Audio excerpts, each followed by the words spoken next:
আপনার দামি স্মার্টফোনটি মাত্র ১-১.৫ বছর ব্যবহার করার পরে কি ব্যাটারি ব্যাকআপ কমে যাচ্ছে? চার্জ দিলে ফোন গরম হচ্ছে? ২০২৬ সালেও যদি আপনি সেই পুরনো নিয়মে ফোন চার্জ দিয়ে থাকেন, তবে আপনি আপনার ফোনের আয়ু নিজ হাতে কমিয়ে দিচ্ছেন। কিন্তু খুশির খবর হলো, এমন কিছু নতুন প্রযুক্তি এবং চার্জিং নিয়ম এসেছে যা আপনার ফোনের ব্যাটারিকে বছরের পর বছর নতুনের মতো করে রাখবে। আজকের ভিডিওতে আমি দেখাবো ২০২৬ সালের আপডেট অনুযায়ী ব্যাটারি ভালো রাখার সঠিক ফর্মুলা। চলুন শুরু করা যাক। বর্তমানে নতুন ব্যাটারির প্রযুক্তি। এতদিন আমরা লিথিয়াম আয়ন ব্যাটারি ব্যবহার করে এসেছি, যার প্রধান সমস্যা ছিল হিট বা গরম হওয়া। কিন্তু এখন বাজারে এসেছে সোডিয়াম আয়ন এবং সলিড ব্যাটারি। এই ব্যাটারিগুলোর বিশেষত্ব হলো এগুলো অতিরিক্ত গরম ও নষ্ট হয় না এবং অনেক দ্রুত চার্জ হয়। কিন্তু প্রযুক্তি পাল্টালেও আমাদের চার্জিং অভ্যাস যদি না পাল্টাই, তবে কোনো ব্যাটারি আমাদের টিকবে না।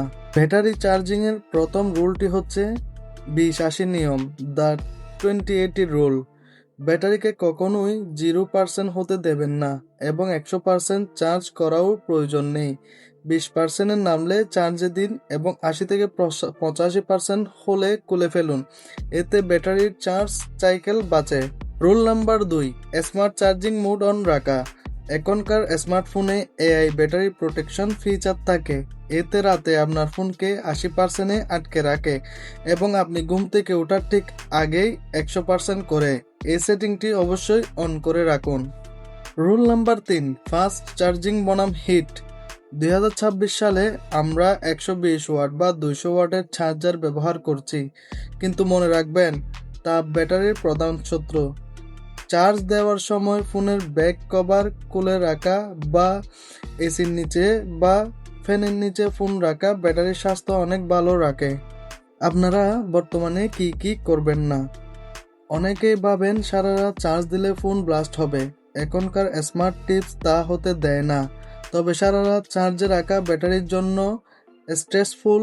এছাড়া গেমিং করার সময় চার্জে দেওয়া একদম বন্ধ করুন, কারণ এটি ব্যাটারির কেমিক্যাল স্ট্রাকচার দ্রুত নষ্ট করে দেয়।